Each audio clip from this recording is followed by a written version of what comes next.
I'm Dr. Millie Kulshrestha and you are watching Erudite Classes. And today we are going to discuss trends in the periodic table. We will study today the trends of various properties in the periodic table. That means we will study how the trends changes when we move in a particular period or when we move in a group. That we will study. But we will be taking the trends which are there in your syllabus of 10th class. So I am starting from the property valency. So the first property which I am taking is valency. So first of all, let's talk about what is valency, and then we will see how it changes along the period and in a group. So what is valency? Valency is combining capacity of an atom. We all know this thing that atoms combines by the loss of electron or sometimes by gaining of electron because they want to complete their octet. Depending upon that how many electrons they have in their outermost shell, they have tendency to combine. For an example, if I talk about the sodium, sodium has configuration 2, 8 and 1, and just because it has 1 electron, it has tendency to lose 1 electron. That means its valency is 1 because it combines by the loss of 1 electron. Same way, if I talk about the magnesium, magnesium atomic number 12 and its configuration 2, 8 and 2, and just because 2 electrons are there in the outermost shell of magnesium, it will combine by the loss of 2 electrons, and hence the valency of magnesium is 2. So its combining capacity is by the loss of 2 electrons. Same way, if I am taking the example of nitrogen. Nitrogen is 7 and the electronic configuration of nitrogen is 2, 5. Now this time nitrogen is having 5 electrons in the outermost shell. But just because nitrogen cannot give 5, it will combine with the other elements by gaining 3 electrons.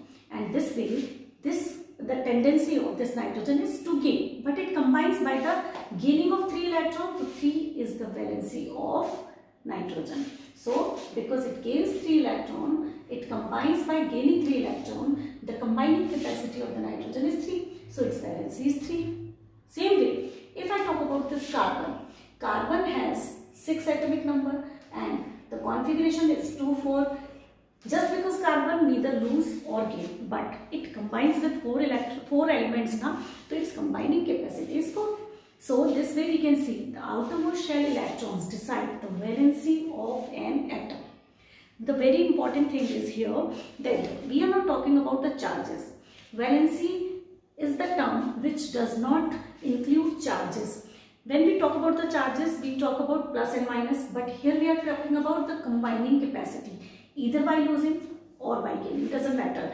So let's take the example of any of the group first. So I am taking here the example of first group. We are very familiar with the first group element and we know the configuration of the elements also very nicely. So I am taking first group element. And first group element, the very good example is lithium, sodium and potassium. So can I take the example of lithium, potassium and sodium? So here's lithium, sodium and potassium. Just because all these belong to the same group, obviously they will show the same electronic configuration. This we have already discussed in the last class now, that if they are kept, if any of the element is kept in the similar group, it means they are showing the same electronic configuration. Let's see to it once again, whether it is there or not of that kind. That is, it is 3, it is 11 and it is 19. Configuration is 2, 1, 2, 8, 1 and 2, 8, 8, 1. As you can see, 1, 1, 1 electron in the outermost shell. All will have the same tendency to lose 2 electrons, and just because they will have the same tendency, we can give this statement that valency remains same within a group. Okay, so this means the valency does not change in a group. All the elements of a particular group show same valency. Okay, now let's see how it changes in a period. So what happens when we move from left to right in a period, whether valency changes or it does not change, and if it changes, how the change takes place. So I am taking the example of second period. So I am taking lithium, beryllium, boron, carbon, nitrogen, oxygen, fluorine and neon. Atomic number of lithium is 3 to 4. This is 5, 6, 7, 8, 9 and 10. And the electronic configuration will be 2 and 1, 2 and 2, 2 and 3, 2 and 4, 2 and 5, 2 and 6, 2, 7 and 2, 8. Now let's find out the valency of each element present here in the period. So I am writing down the valency. This has 1 electron in the outermost shell. So if we lose 1, the valency is 1. It will have 2 electrons. It is having 2 electrons in the outermost shell. Have 2 electrons means it is going to lose 2 electrons. So the valency is 2. It is having 3 electrons. That means it will lose 3 electrons. The valency is 3. It is having, I am leaving this right now, but I am taking this first. It is having 5 electrons, but this will satisfy itself by the gaining of 3 electrons to complete its octet. But just because it is taking 3, the valency is 3. This oxygen will gain 2 electrons, so the valency is 2. This fluorine will gain 1 electron to satisfy its octet, so this valency is 1. This neon does not react at all because its octet is completed, so valency is 0.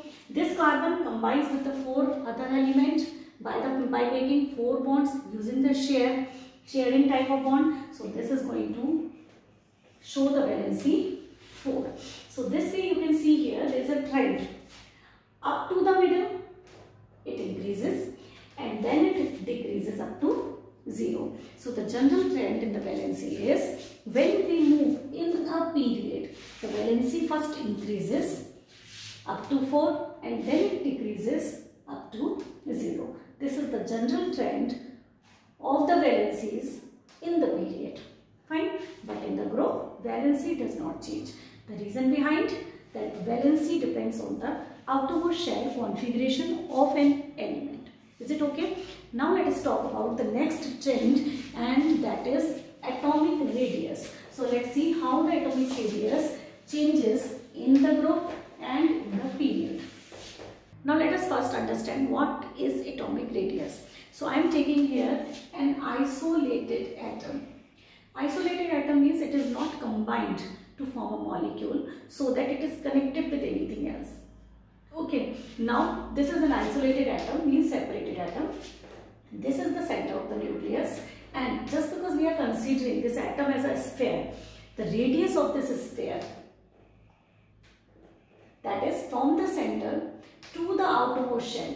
Okay, so if this atom is containing either 2 or 3 or any of the number of shell, doesn't matter, we are just counting the nucleus, center of the atom and the outermost shell. So this distance from the nucleus to the outermost shell of an atom is known as atomic radius. So this is atomic radius. Okay, now let us see how the atomic radius changes up to down in a group and left to right in a period. So let us talk about.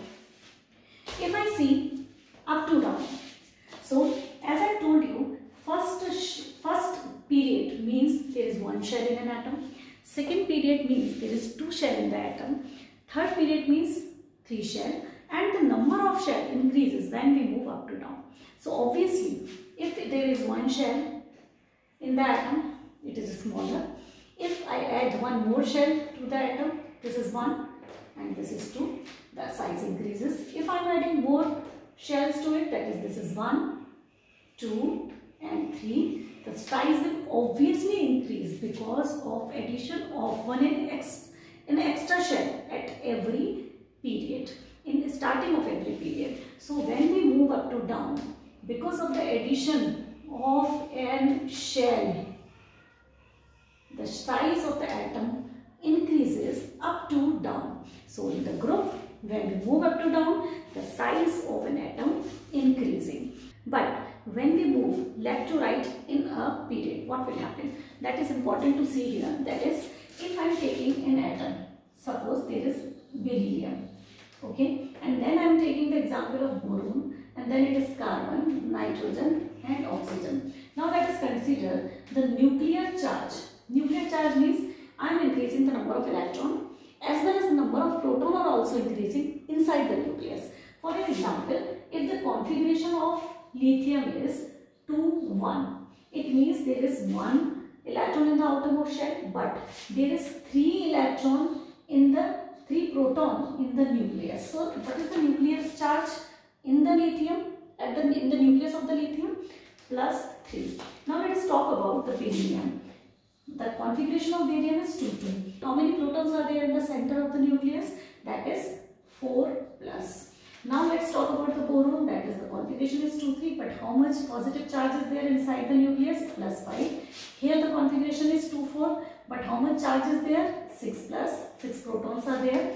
Now it is 2-5 and the charge is 7 plus. Here it is 2-6 and the charge is plus 8 here. All we can see here, the nuclear charge is increasing when we move from left to right. Just because nucleus charge is increasing, but the number of shell is not increasing. The number of shell in all the atom in a period is 2, and the number of shell is same, but the charge is more. The charge is pulling these shells towards nucleus, which makes the size of the atom lesser. That means if I move from left to right, the size of the atom will decrease little. So there is decrease in the size when we move left to right in a period. So the general trend is, in the group, size increases because of the addition of shell. In the period, size decreases because of more and more effective nuclear charge. Now let us see next trend in the periodic table, and that is very important: ionization enthalpy. In determining ionization enthalpy, size plays a very important role. Let's see how. And first of all, for that sake, we have to understand what is ionization enthalpy. So let us understand first what is ionization enthalpy. So here I am taking ionization enthalpy. So suppose there is an atom. Okay, this is the nucleus of an atom. This is first shell, this is second shell, and this is third shell. First shell 2 electrons, second shell 8 electrons. Okay, 1, 2, 3, 4, 5, 6, 7 and 8. Third shell there is 1 electron. If I want to remove 1 electron from the outermost shell from this atom, the energy which I will require for this process is called ionization enthalpy.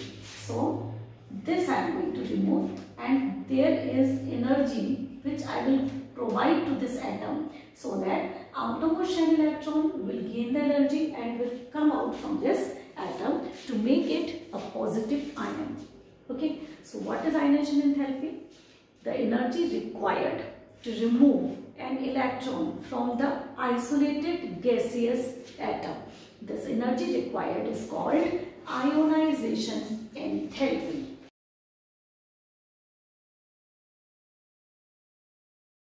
Ionization enthalpy and ionization energy, both the things are same. Enthalpy is the term which is used for change in energy of the system. Okay, now let's talk about the trend in the periodic table, how the ionization energy changes in the group and in the period. That will totally depend on the size of the atom. Let's see how. So now let's suppose that this is the atom, and this is the atom, and this is nucleus, and I have to remove this electron from this atom. And same way, I have to remove the electron present here in the first shell of this atom.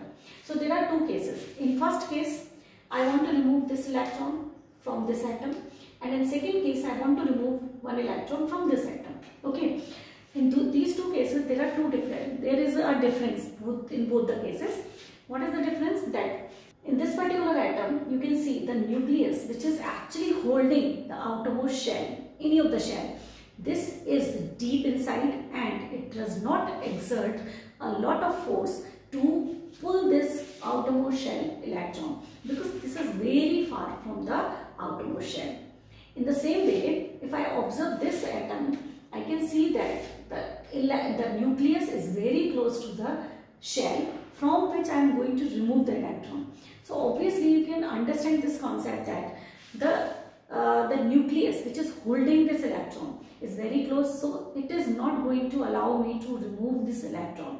It is in the great hold, so it will be tough for me to remove this electron in this case. But here, just because the nucleus is at the center of the atom, and it is far also, that is, there are certain shells in between, so the total effect of this nucleus, the pull of the nucleus, is comparatively lesser on this outermost shell electron, so it will be easy for me to remove this electron in this particular case. So ultimately you can understand this thing. If the size is more, nucleus is deep inside, and that is why it will become easier for us to remove the electron from the outermost shell. That is why when we move up to down in the group, ionization enthalpy decreases, means more is the size of atom,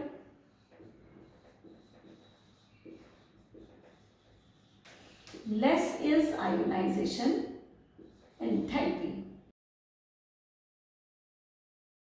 I hope it is clear to you.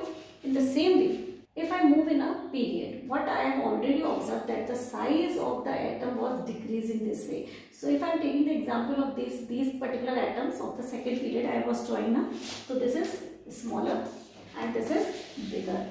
Nucleus is far in this case, so it is easy to remove this electron, and nucleus is near in this case, so it is not that easy to remove the electron. So out of this and this, from which atom it will be easy for us to remove the electron? From this. So the tendency to release the tendency to remove the electron from the outermost shell will decrease. That means ionization enthalpy will increase, because it is tough to remove the electron from the smaller atom. So size plays an important role in deciding, actually it is the deciding factor, whether the ionization enthalpy will be more or less, because more is the size, less is the energy. Less is the size, more will be the energy required to remove the electron from an atom. I hope it is clear to you that how ionization enthalpy changes left to right within a period or up to down in a group. Is it clear?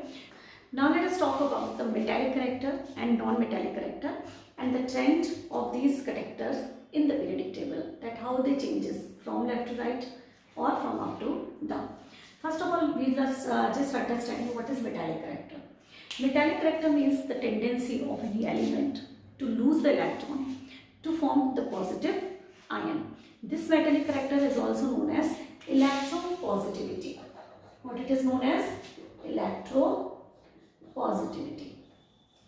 Because it makes positive ion when it loses the electron. So metallic character will definitely be an electropositive element. So any of the element which has the tendency to lose the electron to form the positive ion will be a very good matter, and it will have more metallic character.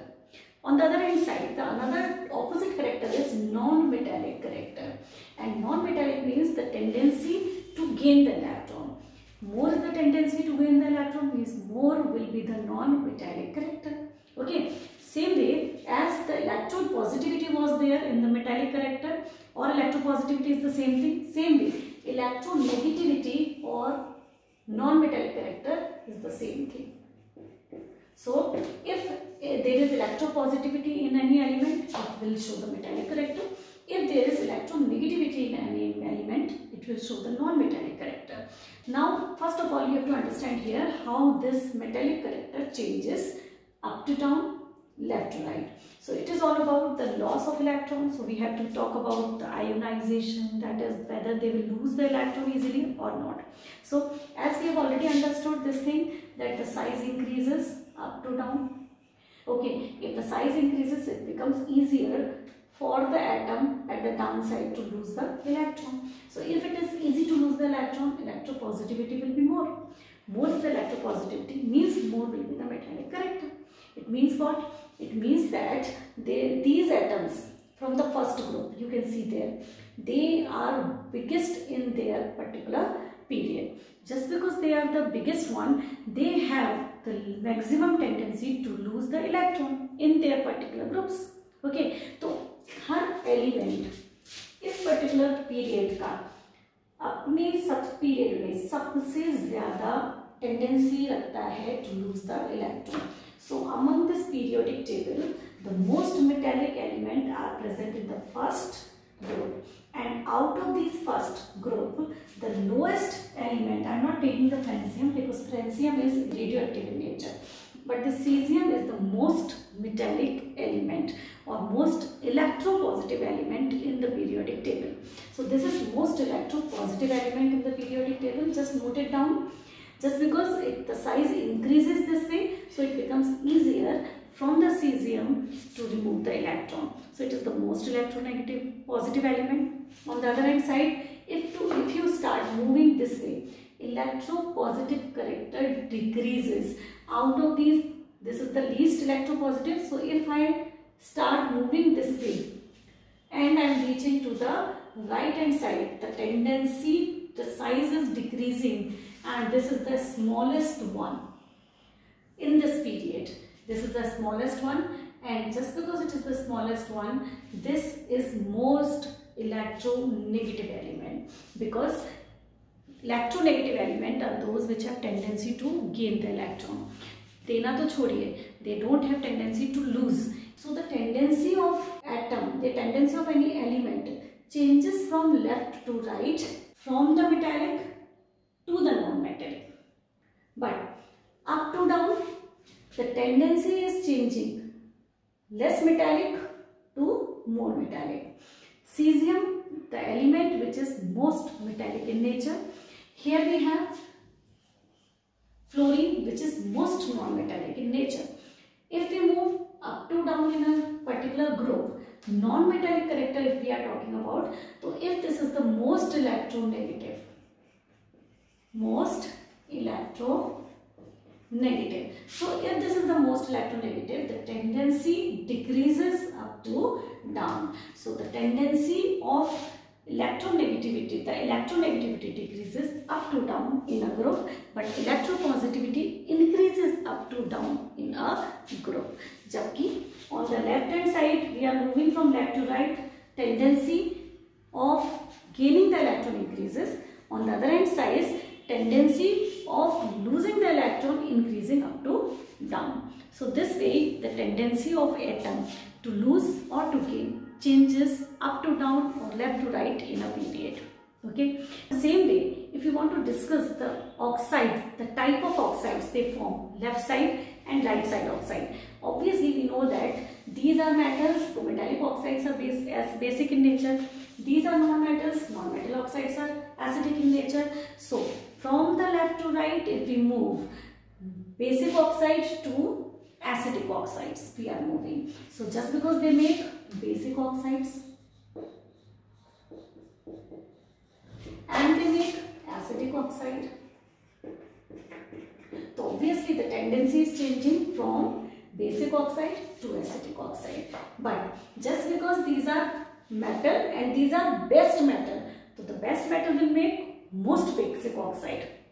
So the basic character of the oxide will increase up to down, but the acidic character of the oxide will decrease up to down. So this way we can understand the periodic table.